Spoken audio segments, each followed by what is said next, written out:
పని చేసినా, ఏ ఉద్యోగంలో ఉన్నా, ఏ పని చేయకపోయినా జ్ఞానంతో ఉండడమే చాలా ముఖ్యం. ఆ జ్ఞానాన్ని కలిగి ఉండి అంతిమంగా అదే జ్ఞానంతో జీవన్ముక్తులమే, తర్వాత విదేహ కైవల్యాన్ని కూడా పొందడమే సనాతన ధర్మం. ఇది కేవలం భారతదేశానికి పరిమితమని ఎలా అంటారండి? విశ్వంలో ఉన్న మానవులందరికీ పరిమితమే, విస్తృతమే. గ్రహించగలిగితే ఇతర జీవరాశులకు కూడా సరిపోతుంది. ఇది గ్రహించగలిగితే. గ్రహించలేవు కాబట్టి మానవులు అంటున్నాం మనం, అంతే. అందుకని దీన్ని భేదం లేకుండా అన్ని దేశాల్లోనూ బోధించవలసిన అవసరం ఉంది. కాబట్టి రామకృష్ణ పరమహంస వదిలినటువంటి అర్జునుడి బాణం పాశుపతంలాగా వదిలాడు మహానుభావుడిని, వివేకానందుడిని. ఆ బోధించే ముందు ఆయనకు ఒక అనుభూతి, సాక్షాత్కారం, జ్ఞానం కలక్కపోతే అది పూర్తి నమ్మకంతో బోధించలేడు. కాబట్టి నా మాటలు నువ్వు బోధించడం కాదయ్యా, నేను పొందినటువంటి అనుభూతి నువ్వు పొందాలి కదా అని తానై పిలిచెను రామకృష్ణుడు వినూత్న స్పరిశనందించే. తానై పిలిచెను రామకృష్ణుడు వినూత్న స్పరిశనందించే. ఏదో నవ్యానుభవంబునందుచు నరేంద్రుండే వివేకంబునం దానందంబున తెలియాడెను. ఏదో నవ్యానుభవంబునందుచు నరేంద్రుండే వివేకంబునం దానందంబున తేలియాడెను. భయవ్యాఖ్యానముల్జేయుచున్ జ్ఞానానందమరంద బిందులహరీ స్నానము సామాన్యమా. తానై పిలిచెను రామకృష్ణుడు. ఊరికే దర్శనానికి వచ్చి అక్కడ నిలబడితే 200 మందిలో నెక్కరేసుకున్న అబ్బాయి ఆయన ఎలా రమ్మనండి అన్నాడు. అది జన్మాంతర సంస్కారము అంటే. అక్కడ మనం కర్మ సిద్ధాంతం, జన్మాంతర సంస్కారం అక్కడ నమ్మాలి. అటువంటి సంఘటన జన్మాంతర సుకృతం వల్ల తప్ప జరగదు. మనం అనుకుంటే వచ్చేది కాదు. నన్ను బెలవమనండి అంటే ఎవరు బెలవరు. చీటీలు పంపిస్తే కుదరదు అక్కడ. అటువంటి గురువుల దగ్గర చీటీలు పనిచేయవు, వాళ్ళకి చీటింగులు తెలియవు. వాళ్ళ దృష్టి పడాలంతే, వాళ్ళ దృష్టి పడాలి. కొంతమంది పీఠాధిపతులు మన దగ్గర ఇప్పుడే కంచిపీఠం, శృంగేరి పీఠం, రామకృష్ణ మఠం సహా ఉత్తరాధికారుల్ని వారు ఎలా ఎంపిక చేస్తారంటే జాతకాలు చూడరండి, వయస్సులు చూడరండి, రికమెండేషన్లు పట్టించుకోరండి. వారి దగ్గర శిష్యులుగా ఉన్నవారిలో వారి దృష్టి పడుతుంది ఎవరి మీదో, అంత ఈయన మనకు వస్తాడు, నా తర్వాత ఈయన, అంతే. వెంటనే కంచిపీఠం, శృంగేరి పీఠం అయితే వాళ్ళని 10 ఏళ్ల వయస్సులో గమనిస్తారు, తీసుకుని అక్కడ మొత్తం వేదాలు నేర్పిస్తారు, తర్వాత ఉత్తరాధికారిగా ప్రకటిస్తారు. అంతేగాని ఉన్నవాళ్ళలో మనకు కావలసిన వాడు కూడా వంట బ్రాహ్మణుడు బాగున్నాడు కదా అని వాడిని ఉత్తరాధికారి కింద ప్రకటించరు. ఇప్పుడు మనకు అనుగు శిష్యుడు, ఆస్తులని కాపాడతాడు అని ఒక ఎమ్మెల్యే మళ్ళీ తన కొడుకు టికెట్ ఇచ్చినట్టే ఉత్తరాధికారిని ప్రకటిస్తే అయిపోయినట్టే. కొడుకు ఎందుకు టికెట్ ఇస్తారు నాయకులు? వీళ్ళు చేసిన వేషాలు బయటపడకుండా ఉండాలి. ఎందుకంటే ఇదంతా నీకోసమే చేశానరా అని చెప్పడానికి. వాడు కాదన్నాడు, మరి ఇంకోటి పెట్టాడు అనుకోండి, వాడు బయట పెట్టేస్తాడు. కొడుకైతే బయట మా నాన్న నా కోసమే, తండ్రి వీడు కలిసే దోచుకున్నారు దేశాన్ని, సఖేంద్ర తక్షకాయ స్వాహ అని, అందుకే టికెట్ ఇస్తారు. అలాగే మనం పీఠాధిపతులు కూడా ఇస్తే ఇంకేముంది, ఇంకా ఉత్తరాధికారి ప్రకటించడానికి ఏమిటి యోగ్యత అంటే ఆయన మహాయోగి ఉండాలి. ఇన్ని వేల మందిలో ఒక్కరిని గమనించగలగాలి. అది దివ్య దృష్టి, తపో దృష్టి ఉంటే తప్ప సాధ్యం కాదు. ఇది అటువంటి చోట మఠాలు విఫలం కావు. ఆ తేజస్సే వారిని కాపాడుతుంది. అలాగా యోగ దృష్టి పనిచేస్తుంది అక్కడ. అందుకని ఆయన పనిచేసింది, అందుకని తానే పిలిచాడు. ఏమిటి రావయ్యా, పైగా ఈయన వేసిన ప్రశ్న ఏమిటి? దేవుణ్ణి చూశారంటే చూశాను, నిన్ను చూస్తున్నందుకు స్పష్టంగా చూశానన్నాడు. నాకు చూపిస్తాను అన్నాడు ఆయన. ఇంత స్పష్టంగా ఉండాలి. అందుకే వివేకానందుడి భాషణ కూడా అంత స్పష్టంగానే ఉంది. ఆయన వేసిన ప్రతి ప్రశ్నకి జవాబు టక్ అని చెప్పి కూడా అంతే. వెంటనే దానికి ఇంకా వ్యాఖ్యానాలు, వివరణలు ఉండవు. ఇంకా దేవుడు ఎక్కడున్నాడు అంటే మామూలుగా మా బోటిగాళ్ళు చెప్పేవాళ్ళు ఎవరన్నా అంటే, అంతటా నిండి ఉన్నాడు దేవుడు నాయన, నీలో ఉన్నాడు, నాలో ఉన్నాడు, అంతటా ఉన్నాడు. ఏదండి చూపి, అంతటా ఉన్నాడు నాయన, నువ్వు గ్రహించాలి, దానికి కొన్ని జన్మలు పడుతుంది, ఎందుకంటే ఈయన గ్రహించలేదు కాబట్టి. ఇదంతా ఊరికే విపరీత వ్యాఖ్యానం. ఇది ఈ గ్రహించలేదని చెప్పరాదా? దీన్ని సంస్కృతంలో పిష్టపేషణం అంటారు. పిసికిందాన్ని అలా పిండి పిసుకుతూ కూర్చోవడం. ఇక్కడ ఎప్పటికీ చపాతీ రాదు. ఆ చపాతీ ఎలా వేయాలో తెలియక పిండి పట్టుకుని ఇలా ఎంతసేపు నలుపుతావు ఊరికే. అక్కడ వేడిని చేత కాకపోతే ఎవరినో అడుగు, సీనియర్ ఆర్టిస్ట్ని వచ్చి వేసేస్తారు. చేత కాకపోతే ఏం చేస్తాడు, నా బోటు కానీ చపాతీ వేయమంటే నాకు తినడం చేతనం ఉండదు, వేడిని చేత కాదు, అందుకని పిండి పెట్టుకుని ఇలా నొక్కుతూ కూర్చున్నాడు. దాన్నే పిష్టపేషణం అంటారు సంస్కృతంలో. చెప్పడం చేత కాకపోతే, జ్ఞానం లేకపోతే ఇంతే, దాన్నే నలుపుతూ కూర్చోవడం ఒక గంట. ఇక్కడ తెమలది అది. ఎందుకని ఈయనకి దైవం కనపడలేదు, అదేమిటో తెలియదు. ఎందుకని అక్కడ ఉన్నాడు, ఎంతటా ఉన్నాడు, నీలో ఉన్నాడు, నాలో ఉన్నాడు, అన్నీ తానై ఉన్నాడు. ఏమిటి ఇదంతా? మాకు అర్థం కావట్లేదు ఇక్కడ. ఇది మైకులాగే ఉంది, అది తివాసీలాగే ఉంది, ఇది పుష్పగుచ్చంలాగే ఉంది, వీడు గరికపాటి నరసింహరావులాగే ఉంది. దేవుడు ఉన్నాడంటే నేనెక్కడా మనం ఇవన్నిటికీ పేర్లు పెట్టాం. మంచిది, ఈ పేర్లు తీసేస్తే కానీ విషయం తెలియదు. అదేనా చెప్పాలి కదా, చెప్పడం. ఆయన అలా చెప్పాలి. ఈ చర్చ అంతా అనవసరమైన దా అని అలా ఒక చెయ్యి ఆ కుడిపాదంతో ఆయన కుడి తొడను స్పృశించాడు అంతే. అంతే హస్తమస్తక సంయోగంలో ఆయనకి సాక్షాత్కారం అయింది. భయ వ్యాఖ్యానాలు చేశాడు అనమాట. స్వామి స్వామి నన్నేం చేస్తున్నారు, నేను దివ్యానంద మరంద బిందులహరి స్నానంలో ఉన్నాను, కానీ నాకు బాధ్యతలు ఉన్నాయి, నాకు నలుగురు చెల్లెళ్ళు ఉన్నారన్న. అవి గుర్తొస్తున్నాయి ఆయనకి. వెంటనే కిందికి దించాడు. చెల్లెలు నీకే కాదయ్యా, దేశంలో అందరికీ ఉన్నారులే, వాళ్ళ గురించి నువ్వు కంగారు పడవలసింది. ఇంత దర్శనం నీకు జయించింది చెల్లెళ్ళ పెళ్లి కోసం కాదయ్యా. అవన్నీ జరుగుతాయి, పెద్ద విషయం కాదు. నువ్వు వెళ్ళి నేను చెప్పిన పని చేయి. ఎందుకని ఇది సనాతన ధర్మం, విశ్వమంతా వ్యాపించవలసిన ధర్మం తాను ఉన్న చోట కూడా దెబ్బతింటోంది. పుట్టింట్లోనే గౌరవం లేనటువంటి స్త్రీకి వేరే చోట ఉండదండి. ముందు పుట్టింట్లో ఉండాలి గౌరవం. పుట్టింటి వాళ్ళే గౌరవించకపోతే వేరే వాళ్ళు ఎక్కడి నుంచి గౌరవిస్తారు? మా అత్తారింట్లో నాకు గౌరవం లేదు అంటే పుట్టింట్లో ముందు ఉంటే పోనీ అయ్యో నా ఇంట్లో నాకు ఇంత గౌరవం ఉందో చెప్పుకో. అత్తారింట్లో గౌరవం ఉండాలంటే ముందు పుట్టింట్లో ఉండాలి. అన్నదమ్ములు, తల్లి, తండ్రి ఉంటే ఆ గౌరవం ఉంటే అయ్యో మా భరత వంశము వచ్చి తందు పాండు భూవరుణకు గోడాలైతే గర్వంగా చెప్పుకోవచ్చు. ద్రౌపదీదేవిలాగా వరమన పుట్టి తిని భరత వంశము వచ్చింది. పుట్టింట్లోనే ఆ గౌరవం జరిగితే ఏం చెప్పుకుంటాం? ఇవాళ సనాతన ధర్మం పరిస్థితి ఎలా ఉంది అంటే భగవంతుడి దేవల్ల 10 ఏళ్ళుగా బాగానే ఉంది, పర్వాలేదు, కొంత ప్రచారమైనా జరుగుతుంది, వింటున్నారు జనం. కానీ అంతకుముందు చాలా ఘోరంగా ఉండేది పరిస్థితి. 1990కి ముందు 2000 సంవత్సరానికి ముందు మేమంతా చూసామమ్మా. అప్పటికి మాకు 40 ఏళ్ళు ఉన్నాయి కదా. చాలా ఘోరంగా ఉంది పరిస్థితి. ఏమి ఇలాంటి సభలు పెడితే ఇలాంటి మంది కాదమ్మా, 25 మంది ఉంటే ఎక్కువ. ఆ 25 మంది కూడా ఎవరో ఒత్తులు చేసుకోదగిన బామ్మలు. కార్తీక మాసం ఒత్తుల డబ్బా పట్టుకుని తయారు. ఎందుకంటే పుణ్యం అమ్మా కాస్త అటు చెప్పాం. అలాంటి సభల్లో కూడా చెప్పాం. ఒత్తులు చేసుకోదగిన బామ్మలు వృత్తులు మాను వృద్ధులు రిటైర్ అయిపోయిన వాళ్ళు. ఇంకా ఏ పని లేదు, పోన్లే 2 మొక్కలు చెబుతున్నట్టు విందాం. ఏటా మొక్కలో గారి మొక్కలా, బూరు మొక్కలా? ఏం మొక్కలు వింటావు నువ్వు? నీకేం ఎక్కదు, ఏం అక్కర్లేదు, ఊరికే వింటావు. వినేం చేస్తావు? ఇప్పుడు 70 ఏళ్ల వయసులో ఏం చేయడానికి ఉండదు. పైగా పూర్వం ఒక ఆయన ఉండేవాడండి, ఇంకా ఎలా ఆయనతో పోలుస్తాడు నన్ను బయటికెళ్ళి. ఇక్కడ ఒత్తులు చేసుకోదగిన బామ్మలు ఆ రోజుల్లోనే ఒళ్ళుమండి రాసుకున్న పద్యం ఇది. ఇదేం సభరా బాబు అని. ఒత్తులు చేసుకోదగిన బామ్మలు వృత్తులు మాను వృద్ధును నెత్తిన తెల్ల వెంట్రుకల నీల్గులు. జుట్టంతా నెరిసిపోయింది. ఇంక ఈయన వేదాంతం చేయడానికి ఆయన జుట్టు చూసుకుంటే అర్థమైంది. ఇంకా నెత్తిని తెల్ల వెంట్రుకల నీల్గులు దేవుడు దెయ్యమంచెదో ఒత్తురు కురు నిద్రపోదురిట. పైగా శుభ్రంగా సమ్మం చూసుకుంటారు, హాయిగా జారపడతారు. ప్రసాదం పెట్టేటప్పుడు లేపవే అని పడుకుంటారు. ఇక్కడ ప్రసాదం ముఖ్యం, ఎందుకంటే దాంట్లో ఏదో మహిమ ఉంది. ఆ మహిమ ద్వారా ఏదో జరిగిపోవాలి. మన కృషి ద్వారా ఏం జరగదు, ప్రసాదం ద్వారా జరిగిపోవాలి. ప్రసాదం ద్వారా జరిగిపోవాలి. అందుకే మనం దేవుడికి నైవేద్యం పట్టిన ప్రసాదం కోసం దెబ్బలాడేసుకుంటాం. దాంట్లో ఏదో దివ్యశక్తి ప్రవేశించి అది మనలో ప్రవేశించింది. అంతకంటే ముందు దెయ్యం ప్రవేశించింది మనలో. ఈ దెయ్యం ఇందులో ఉన్నాక ఏ దివ్యశక్తి ఏం చేయలేదు. ఇక్కడ దెయ్యాన్ని వెళ్ళగొట్టాలి, వెళ్ళగొట్టడు. ఆ దివ్యశక్తి రావాలి, ఏదో చెయ్యాలి. అందుకే మనం ప్రసాదాలకి, తీర్థాలకి, శేషవస్త్రాలకి ఇచ్చిన ప్రాధాన్యాన్ని జ్ఞానానికి ఇయ్యం అసలు. ఆ శేషవస్త్రం తీసుకోవడం పెద్ద గొప్ప కింద మాట్లాడతారు అంతే. ఇంకా అది పెట్టుకెళ్ళి ఇంట్లో పెట్టుకోవాలి. కట్టుకోవడం ఎవరికీ ఇవ్వడం. కొన్ని కప్పుకున్నా బాగుండేది, కట్టుకున్నా ఊరికి అలా పెట్టి దాన్ని మళ్ళీ పూజిస్తూ ఉంటాడు. అజ్ఞానంలో అజ్ఞానం అంటే ఇదే. దాన్ని పూజించడం ఏంటి? కప్పుకో, కట్టుకో, ఏదో చేసుకో, అలా పెడతాడు, దాన్ని గౌరవిస్తాడు అంతే. అక్కడ అది నిజంగా మనకు ప్రయోజనం కదా. దానికి నిజంగా మహిమ ఉందనుకో, మహిమ ఉంటే మనం భుజం మీద వేసుకోవాలి కదా. వేసుకుంటేనే కదా మహిమ వచ్చేది. నువ్వు అక్కడ పెట్టి మళ్ళీ పసుపు రాస్తావు అంతే. ఇలాగే అవుతుంది. ఇంకా ఇదే ఒత్తులు చేసుకోదగిన బామ్మలు వృత్తులు మాను వృద్ధులు నెత్తిన తెల్ల వెంట్రుకల నీల్గులు దేవుడు దెయ్యమంచెదో ఒత్తులు నిద్రమోదురిట వారలు ముఖ్యముగాదు వెల్లువై కొత్త తరమ్ము రావలను గుండెలనే గుడులెన్బు నర్పగన్ అని 20 ఏళ్ల క్రితం 2000 సంవత్సరంలో నేనే ఏడిస్తే దేవుడు కరుణించి ఇలాగా మొత్తం అందరినీ రప్పించాడు. ఇక్కడ నేను చెప్పానుగా, మనిషిని వేడుకుంటే అది ఫలిస్తుందో లేదో చెప్పలేము, దేవుణ్ణి వేడుకుంటే ఫలిస్తుంది. అంటే ఏమిటి ఈ సభల తండ్రి? కార్తీక మాసంలో తప్పితే పిలవరు. అది కూడా కార్తీక పురాణం చెప్పండి. ఎన్నిసార్లు విన్నా ఆ పురాణమే. దాని నిండా విచిత్రం వినకూడని కథలన్నీ ఉన్నాయి. ఎలా వింటారో నాకు తెలియదు అసలు.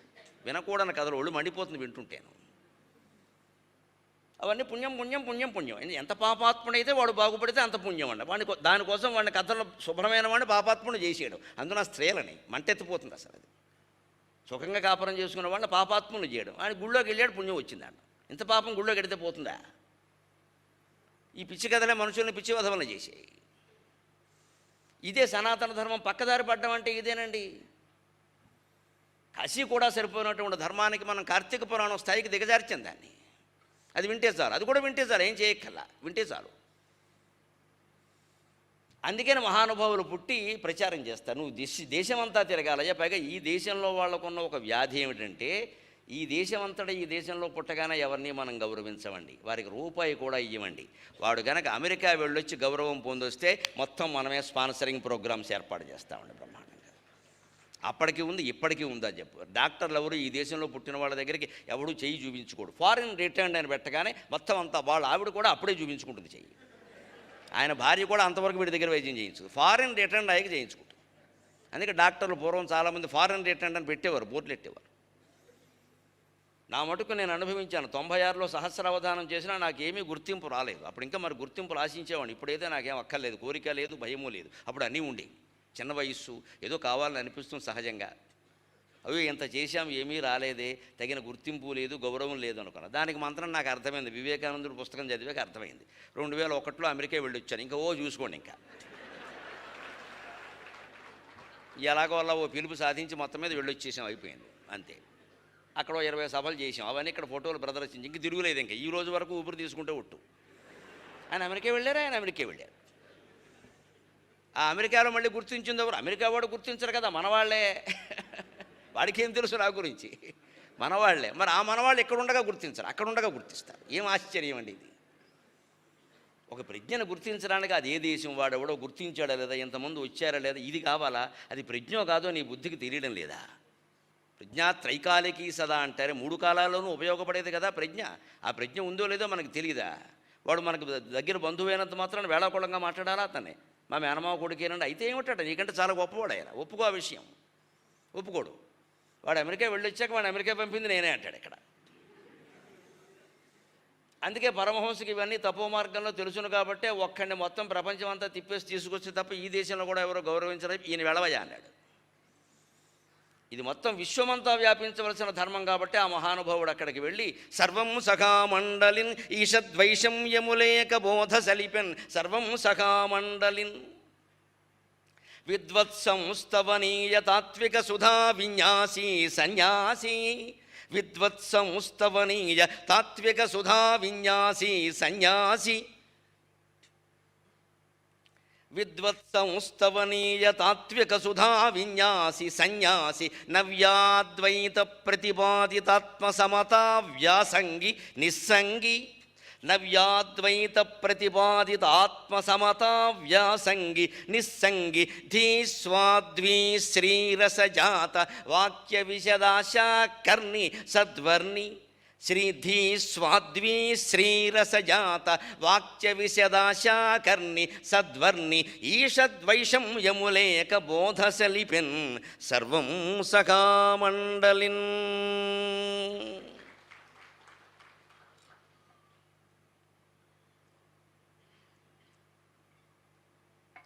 ఇంత జటిలమైన పద్యం చదివినా వెంటనే చప్పట్లు కొట్టగలిగేవాళ్ళు కొంతమంది అయినా ఉన్నందుకు సంతోషం. రసజ్ఞత ఇంకా చచ్చిపోలేదు, బతుకుంది. విద్వత్ సంస్తవనీయ తాత్విక సుధా విన్యాసి సన్యాసి. లోకానికి ఏదైనా చెప్పాలంటే మన ముందు విద్వాంసులై ఉండాలి. మనం గ్రంథాలు చదవాలి. గ్రంథాలు చదవకుండా ఎవరూ విద్వాంసులు కాలేరు. అద్భుత శక్తులు ఎవరిని విద్వాంసుల్ని చెయ్యవు. 20 ఏళ్ళు 30 ఏళ్ళు 40 ఏళ్ళు నానా యాతన పడబట్టే ఈవేళ ఇంతమంది ఉన్నా ధైర్యంగా మాట్లాడగలుగుతాం. దాని వెనకాల చాలా కృషి ఉంది. నా పెద్దలకి తెలుసు, మా కుటుంబ సభ్యులకు తెలుసు ఎంత యాతన పడతాం ఇప్పటికీ అని. అది కూడా పండితులైతే కుదరదు. పండితులు మెచ్చుకునే ప్రజ్ఞ ఉండాలి మన దగ్గర. పండితులైన వాళ్ళు కూడా ఈ సభలో ఉంటే బాగా చెప్పాడండి, నాకు కూడా తెలియంది చెప్పాడండి, నాకు ఈ విషయం తెలుసును కానండి ఈ పాయింట్ తెలియదండి అంటాడు. అది నిజమైన మెచ్చుకో. నాకు ఈ విషయం తెలుసు, నేను దీన్ని చదివాను మాట్లాడాను, ఈ పాయింట్ నాకు దొరకలేదండి అంటే. అదే విద్వత్ సంస్థవని వివేకానందుడు చెబుతుంటే ఇంగ్లీషు వాళ్ళు వాళ్ళ గ్రంథాలు వెతుక్కున్నారు ఈ పదాలకు అర్థాలు తెలియక. పోనీ అనవని ఇంగ్లీషులో ఎంఏ చేశాడంటే ఏమీ లేదే. ఈయన బెంగాలీ మాతృభాష, ఇంగ్లీషు మామూలుగానే వచ్చినాం. ఇంగ్లీషు ఏమి బ్రహ్మాండమైన ప్రజ్ఞ ఇక్కడేమీ లేదు, ఆయనకు మామూలుదే అది. అందుకే ఈ వాయిస్ ఏమిటంటే ఇట్స్ మై మాస్టర్స్ వాయిస్ అన్నాడు ఆయన. నాది కాదండి, మా గురువుగారిని అడగండి అన్నాడు. అంటే మన కృషి వెనకాల తపశ్శక్తి ఉంటే అంత ప్రభావం ఉంటుంది ఖచ్చితంగా. అలాగని కేవలం తపశ్శక్తి మీద ఆధారపడి గురువుగారికి పాదసేవ చేసి కూర్చోకూడదు. అక్కడ మన పని మనం చెయ్యాలి. మన పని మనం చెయ్యాలి. పొయ్యి వెలగాలి అంటే కిటికీలు కొన్ని సందర్భాల్లో తెరిచి ఉండాలి, ఒక్కో చోట మూసి ఉండాలి, దానికి అనుగుణమైన వాతావరణం ఉండాలి. ముందు నువ్వు అగ్గిపల్ల గీయాలా వద్దా? వాతావరణం ఉంది కదా అని అగ్గిపెట్టి పట్టు కూర్చుంటే వెలగదమ్మా. ముందు గీయాలా వద్దా? ఆ గీసిన తర్వాత వచ్చిన మంట నిలబడాలంటే అక్కడో వాతావరణం ఉండాలి. ఆ వాతావరణమే తపశ్శక్తి. పోయి గీయడం అనేది నీ ప్రజ్ఞ. నువ్వు అది కూడా చేయనంటే అలాగే. అది కూడా గురువుగారు గీయాలంటే ఏమిటి గీసేది? గుండు. అది కూడా గురువుగారు చేస్తారా? ఇది బానిసత్వం అంటారు దీన్ని. అలా అనకూడదు. అక్కడ నీ ప్రయత్నం నువ్వు చేస్తూనే ఉండాలి. కొన్ని జటిలమైన ఉంటాయి, మన వల్ల కాదు, గురువుగారికి దాసోహం, అయ్యా నాకు తీరేట ఆయన చెబుతారు తప్పకుండా. ఈ ప్రయత్నం నువ్వు చేస్తుంటేనే గురువుగా దయగలుగుతుంది. అది ప్రయత్నం చేశాడు ఆయన, చిత్తశుద్ధిగా చేశాడు. నవ్యాద్వైత ప్రతిపాదిత ఆత్మసమత వ్యాసంగి నిస్సంగి అద్వైతాన్ని కొత్త విధానంలో ప్రతిపాదించాడు ఆయన. అదేమిటంటే ఆత్మసమత్వం అన్నాడు. ఆత్మసమత్వం ఇది కొత్త మాట. వివేకానందుడు తర్వాత ప్రచారమైన మాట ఇది. శంకరాచార్య చెప్పిన మాటే, కానీ ప్రచారం వివేకానందుడితో అయింది. అద్వైతం వేదంలోనే ఉంది, కానీ శంకరాచార్యతో ఎక్కువ ప్రచారమైంది. శంకరాచార్య చెప్పిన అద్వైతం మళ్ళీ కాస్త మరుగున పడుతూ ఉంటే వివేకానందుడు పుట్టి ఆయన చెప్పింది ఆత్మసమత్వమయ్యా, భౌతిక సమత్వం కాదన్నాడు. ఏమిటి ఆత్మసమత్వానికి భౌతిక సమత్వానికి తేడా? నిన్న కూడా మనం కొంచెం స్పరిశామాత్రంగా చెప్పుకున్నాం. మనుషులందరినీ ఊరికే సమానంగా కూర్చోబెట్టడం కాదు, అందరికీ ఒకే ఆసనం వేయడం. కొన్ని నోముల్లో ముత్తైదువులకు వేస్తారు, ఒకే ఆకు, ఒకే పద్ధతి, ఒకే రకమైన పండు, అన్నీ ఒకే పువ్వు అన్నీ ఇస్తారు. అది మామూలు భౌతిక సమానత్వం. అందులో మళ్ళీ తేడాలు వస్తే కోపాలు వస్తాయి. అది వేరు. అది ముత్తైదువులకి నోము చేసినప్పుడు సరిపోతుంది. సరిగ్గా 16 ఫలాలంటే 16 ఏవో వేరే ఫలాలు తెచ్చినా అన్నీ ఒకే రకం తెస్తారు, కొన్ని తేడా రాకుండా, మిగిలినవన్నీ కూడా. అక్కడ ఈక్వాలిటీ, అక్కడ సమానత్వం అంటే భౌతికమే. ఆత్మ సమానత్వం అంటే అది కాదు. నువ్వు నేను సమానము అనేది భౌతిక సమానత్వం. నీలో ఉన్నది నాలో ఉన్నది సమానం అనేది ఆత్మ సమానత్వం. అది ఆత్మసమత. నీలో ఉన్నది నాలో ఉన్నది సమానం. అందుకని నువ్వు నేను సమానం కాదు. నీ శరీరం వేరు, నా శరీరం వేరు. నీకున్నవి కొన్ని గొప్పతనాలు నాకు లేవు, నాకున్న గొప్పతనాలు కొన్ని నీకు లేవు. నీకున్న వ్యాధులు నాకు లేవు, నాకున్న వ్యాధులు నీకు లేవు. సమానం ఎలా అవుతాం? కానీ కరోనా వైరస్ వచ్చి రేపో ఎల్లుండో చనిపోవడానికి సిద్ధంగా ఉన్నవాళ్ళును, కాశీలో శుభ్రంగా హాయిగా జపం చేసుకుంటున్న వాళ్ళును ఉన్న ఆత్మ ఒక్కటే. ఆ ఆత్మకి ఇవన్నీ అంటవు. నిజానికి ఆ వైరస్ కూడా వాడి శరీరానికి అంటింది, కానీ ఆత్మకు అంటదు. ఇది ఆత్మ సమానత్వం. దీన్నే కృష్ణుడు భగవద్గీత 5వ అధ్యాయంలో కర్మ సన్యాస యోగంలో చూస్తారు. విద్యా వినయ సంపన్నే బ్రాహ్మణే గవిహస్తిని శునిచైవ స్వపాకే చ పండిత సమదర్శన. వీరందరిలోనూ ఉన్నటువంటి సమానమైన ఆత్మను దర్శించమన్నాడు కృష్ణుడు. కానీ వీళ్ళందరినీ సమానంగా కూర్చోబెట్టి శాలువాలు కప్పని చెప్పరా. ముఖ్యంగా ఏనుక్కి కుక్కకి శాలువ కప్పితే కుక్క వేదిక మీద ఏం చేస్తుందో అందరికీ తెలుసు. దానికి శాలువ కప్పారని దానికి తెలియదు. దాన్ని వేదిక ఎక్కించడమే తప్పు. అందరికీ సమానంగా సన్మానం చేస్తామంటే ఎలాగా? ఏనుగు అందరినీ తొక్కి పారేస్తుంది. ముందు ఈ బ్రాహ్మణుడు పారిపోతాడు ఏనుగుని చూడగానే, మనకెందుకు వచ్చిన గొడవని. అదే నువ్వు చేసేది. అంటే దాన్ని ఈయన సరైనటువంటి ఉదాహరణలు చెప్పి, కొత్త రకం ఉదాహరణలు చెప్పి వ్యాఖ్యానం చేసి జనంలో ప్రచారం చేశాడు. నవ్యాద్వైతం అంటే అర్థం అది. అద్వైతాన్ని కొత్త ఉదాహరణలతో ప్రచారం చేశాడు. దానికి తగినవి ఇప్పుడు మాయా మాయా మాయా చాలామంది చెప్పలేకపోయిన మాట. శంకరాచార్య కూడా వివేక చూడమణిలో చెప్పే ప్రయత్నం చేశారనే అంటాను నేను. స్పష్టంగా చెప్పగలిగారని నేను అనలేకపోయా. నన్ను మన్నించండి తేడా ఉంటే. కానీ వివేకానందుడు మాయా అనే చిన్న పుస్తకం మీకు రామకృష్ణ మఠం గ్రంథాలయంలో దొరుకుతుంది. చిన్న పుస్తకం, ఒక 20 పేజీలు కూడా ఉండదు. అది చదివాక నాకు మాయ ఏమిటో బాగా అర్థమైంది. అమ్మయ్య బ్రహ్మాండంగా చెప్పవయ్యా అనుకున్నాడు. అది చదవండి. మాయ అంటే ఏమిటి, మాయ అంటారు ఏమిటి అనకండి. శంకరాచార్య చాలా విశేషంగా చెప్పారు. భిన్నాప్యభిన్నాప్యుభయాత్మికానో సన్నాప్యసన్నాప్యుభయాత్మికానో సాంగాప్యనంగాప్యుభయాత్మికానో మహాద్భుత అనిర్వచనీయమాయ. దానికి వ్యాఖ్యానం 3 పేజీలు రాశారు. నాకు ఎందుకో అంత చదివినా తెలుస్తోంది, కానీ స్పష్టంగా లేదు. మొత్తం మాయ అనే గ్రంథంలో వివేకానందుడు ఒక్క మాటలో ఈ ప్రపంచం నడిచే క్రమాన్ని యథాతథంగా తెలియజేసే మాటే మాయా అన్నాడు ఆయన. ఇది మాయ, నీకు అర్థమైతే చూసుకోవాలన్నాడు. ఈ ప్రపంచం నడిచే క్రమాన్ని యథాతథంగా తెలియజేసే మాట. ప్రపంచం ఎలా నడుస్తుందంటే నడుస్తున్న విధానమే మాయ. ఇవాళ ఉన్న మాట రేపు ఉండటం లేదు. ఇవాళ ఉన్న మనిషి రేపటికి మారిపోతున్నాడు. ఇవాళ ఉన్న వైభవం రేపటికి ఉంటుంది. ఇవాళ ఆకాశ స్థాయిలో కూడా రేపు పాతాళానికి పడిపోతున్నాడు. చిన్న పొరపాటు కారణంగా, చిన్న పొరపాటు. మంచివాడిని గురించి దుష్ప్రచారం జరుగుతుంది, చెడ్డవాడిని గురించి సత్ప్రచారం జరుగుతుంది. మాయ కాకపోతే ఏమిటమ్మా? మన పిల్లలే, మన అబ్బాయి మన అమ్మాయి చిన్నప్పుడు మనం అంటే భయపడిపోయారు. 10 ఏళ్ల వరకు తండ్రి కొడుకు భయపడతాడు. వీడికి 20 ఏళ్ళు వచ్చాక తండ్రి భయపడుతున్నాడు. మాయ, మహామాయ. మా అబ్బాయి ఏం చేస్తాడో ఈ భయం వేసింది. ఇదివరకు తండ్రిని చూస్తే చాలు వీడికి లాగు తడిచిపోయేది. ఇప్పుడు తండ్రికి భయంగా ఉంది. ఏమో ఈ రోజుల్లో పిల్లల మాట వింటలేదండి. వచ్చేటప్పుడు తండ్రి ఇక్కడికి రాజీకి. ఇది మాయ. ఒకే భర్త, అదే భర్త పెళ్ళైన కొత్తలో భార్య గురించి ఒక వ్యాఖ్యానం చేస్తాడు. 3 ఏళ్ళు అయ్యేసరికి ఆడాళ్ళతో పడ్డం కష్టమండి. ఎంతమందితో పడ్డాడో. ఇప్పుడు 3 ఏళ్ళలో ఆయనకి అప్పుడే బొబ్బు కట్టేసి, మరి ఆవిడకైనా బొబ్బులు కట్టుంటాయి, ఆవిడ కూడా కట్టుంటాయి కదా. మాయా. ఇవి నమ్మేసింది పాపం, నిజంగా అలాగే నమ్మేస్తాడని. కళాశాలలో ఉండి ప్రేమలో పడ్డ రోజుల్లో నీవేనా ప్రాణం అపానం యానం ఉదానం అన్నాడు. తర్వాత 2 ఏళ్ళు కాగానే ఫోన్ చేస్తే తీట్లా.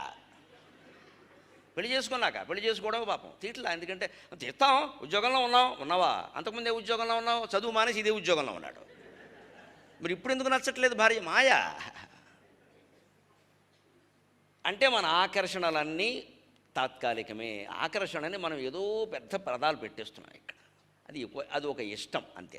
ఆ ఇష్టం ఎంతకాలం ఉంటుందంటే ఉండొచ్చునండి. దాన్ని ప్రేమగా చేసుకోగలిగితే శాశ్వతంగా ఉంటుందమ్మా.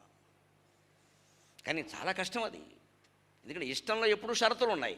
ఇష్టపడుతున్నామంటే మనం ఈ చపాతీ అంటే నాకు ఇష్టం అని ఎందుకు అంటున్నావు నువ్వు? అందులోకి నీకు ఇష్టమైన కూర ఒకటి వేశారు అక్కడ. ఆ కూర లేకపోతే నీకు అది ఇష్టం కాదు. ఆ చపాతీ అలా ఉండకపోతే నీకు ఇష్టం కాదు. ఎలా ఉన్నా చపాతీని ఎలా ఇష్టపడతామో తెలుసా? చపాతీ చేసిన మనిషి భార్య అయిందనుకోండి, ఆ భార్యను ఇష్టపడ్డామనుకోండి, చపాతీ ఎలా ఉన్నా ఇష్టంగానే ఉంటుంది. నువ్వు చేస్తే ఏదైనా బాగానే ఉంటుంది. అదేమిటండి నేను తిన్నాను బాగాలేదు మీకు ఎలా నచ్చిందంటే నువ్వు నచ్చావు అందుకని చపాతీ కూడా నచ్చింది. అనుభవం మీద చెబుతున్న మగాళ్ళందరూ ఇటువంటి డైలాగ్ ఒకటి వేస్తూ ఉండండి.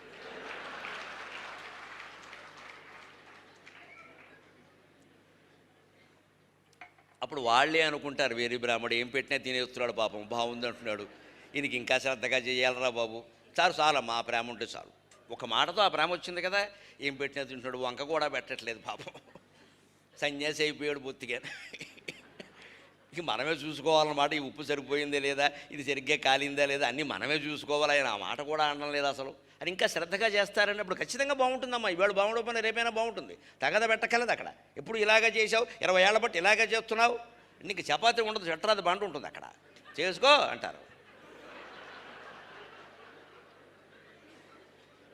అప్పుడు డోర్ డెలివరీ చపాతీ వస్తుంది. అది డోర్లాగే ఉంటుంది. అది డోర్ డెలివరీ చపాతీ ఆకారం డోర్లాగే ఉంటుంది. డోర్ ఎలా ఉంది? చెక్క. చపాతీ కూడా చెక్క. డోర్ డెలివరీ కదా. అంతకంటే ఇంట్లో రాజీ పడ్డామనుకోండి, నువ్వు ఇష్టమయ్యా, నువ్వేం చేసినా నాకు ఇష్టమేనయ్యా అంటే ఇష్టంగానే చేస్తారు ఖచ్చితంగా. ఇష్టం ప్రేమగా మారే ముందు చాలా అభ్యాసం చేయాలండి. ఇష్టంతోనే ప్రేమ ఏర్పడుతుంది ఎవరి మీద, కానీ ఇష్టం ప్రేమగా మారడానికి చాలా అభ్యాసం చేయాలి. ఆ అన్ని దశల్లో అన్ని పరీక్షలకు నిలబడితేనే అది నిజమైన ప్రేమ. అందుకని అద్వైతాన్ని అర్థం చేయించడానికి మాయా అంటే ప్రపంచంలో మారిపోతున్న పరిస్థితులు చూస్తే అది మాయా. నిన్నటి వరకు చైనా ఎటువంటి దేశం చెప్పండి, ఇవాళ ఏమిటి చెప్పండి? ఇవాళ చైనా అస్పృశ్య దేశం అయిపోయిందండి, దారుణంగా అస్పృశ్య దేశం. అభ్యుదయం అంటే చైనా, ఆర్థిక వృద్ధి అంటే చైనా, సామ్యవాదం అంటే చైనా, అగ్రరాజ్యం అంటే చైనా, అమెరికాను కూడా పోటీగా నిలబెట్టి గడగడలాడించిన చైనా. ఇవాళ చైనా బజార్కి వెళదామంటే భయం వేస్తుంది. ఇండియన్ బజార్ లేదా అని అడుగుతున్నాం మనమే. ఇదివరకు పరిగట్టుకుని చెప్పులు కూడా, బియ్యం కూడా చైనా బజార్లో కొన్నామే. ఇప్పుడు ఏం కొనాలన్నా భయంగా ఉంది, చైనా అని పేరు పెట్టిన పాపానికి. ఇది మాయా. అంటే నీ మొత్తం 100 ఏళ్లుగా నువ్వు సాధించిన అభివృద్ధిని కమ్మేయడానికి ఒక చిన్న వైరస్ చాలు. భగవల్లీల అర్థం కాలేదా మహాత్మా? కమ్యూనిస్టులు ఎంత అమాయకులు అంటే, కమ్యూనిస్టులు వాళ్ళు ఏదో సిద్ధాంతాలు రాసుకుని పాపం మార్క్సో ఎంగిల్సో రాస్తే అవి పట్టుకుని ఎప్పటికీ వీళ్ళండి మన ఆక్షేపిస్తారు. మళ్ళీ ఎంతసేపు ఆ వేదాలే ఆ శాస్త్రాలే కొత్తదనం, వీళ్ళు మళ్ళీ ఆ మార్క్సే ఆ ఎంగిలే కొత్తదేం లేదు ఇక్కడ. ఇంక అంతకుమించి ఏం లేదండి, అంతకుమించి ఎవరు చెప్పలేరండి. మరి మా మహర్షులు అదే అన్నారమ్మా, వాళ్ళని మించి ఏం చెప్పలేదని మేమంటే అది తప్పయిందా? మార్క్సును మించి ఏం చెప్పలేరంటే మీది గొప్ప అయిందా? మార్క్సు తర్వాత ప్రపంచం లేదా? దాన్ని మార్క్సు ఊహించగలడా? చాలా మారిపోయింది ప్రపంచం. మార్క్సు నాటి ప్రపంచం కాదు ఇది, ఇది మార్కుల ప్రపంచం. ఇది మార్క్స్ నాటి ప్రపంచం కాదు, మార్కులను బట్టి చదువును అంచనా వేసే దిక్కుమాలే ప్రపంచం ఇది. వాడికి 98 మార్కులు వస్తే వాడు విద్వాంసుడే, చూసి రాస్తే కూడా వస్తే 90. ఇదే మాయా. మరి అంత అభివృద్ధి వాళ్ళు ఏం చేశారని ప్రణాళికలు వేసేసి కమ్యూనికేషన్ చదివితే మీకు అర్థం. నేను చదివే చెబుతున్నా, 10 ఏళ్ల పాటు ఆ గ్రంథాలనే చదివాను నేను శ్రద్ధగా. 78 నుంచి 88 వరకు నా పని అదే. నేను చదివా, అన్ని సిద్ధాంతాలు చదివా. అంతిమంగా ఇదేంటో లేదు, నాకు సరైన సమాధానం దొరికింది అంటే భగవద్గీతలో దొరికింది, ఇక చదవక్కర్లేదు ఇది అనుకున్నాను. మాయ ద్వారానే దొరికింది. ఇది మాయా అని అర్థమైతే తప్ప దైవీక్షేష గుణమయీ మమ మాయా దురచ్చయ మామేవ ఏ ప్రపద్యంతే మాయా మేతాం తరంతితే అన్న ఒక్క శ్లోకంలో నాకు సమాధానం దొరికి. ఇది భగవంతుడు చేస్తున్న త్రిగుణాత్మకమైన మాయరా, దీన్ని ఏదో ఉద్ధరిద్దాం అనుకోవడం పొరపాటు, మన పాత్ర ఏదో మనం చేసి వెళ్ళిపోవాలంతే. అది అర్థమయ్యాక నాకు మనసు ప్రశాంతమైంది. ఇక అంతే, హిందూ ధర్మంలో చక్కగా భగవద్గీత ఆధారంగా చేసుకుని స్థిరపడ్డాం. ఇక మళ్ళీ అనుమానాలు ఎప్పుడూ రాలేదు. ఇంకా 88 తర్వాత నాకు అనుమానాలు రాలా. కానీ ఆ 10 ఏళ్ళు నేను పడ్డాను, చాలా స్ట్రగుల్ పడ్డాను, చాలా ఇబ్బంది పడ్డాను. ఒక యువకుడు వయస్సు 20 ఏళ్ళు 30 ఏళ్ళ లోపు పడకపోతే ఏమవుతాం? చదవాలని తృష్ణ, తెలుసుకోవాలని జిజ్ఞాస.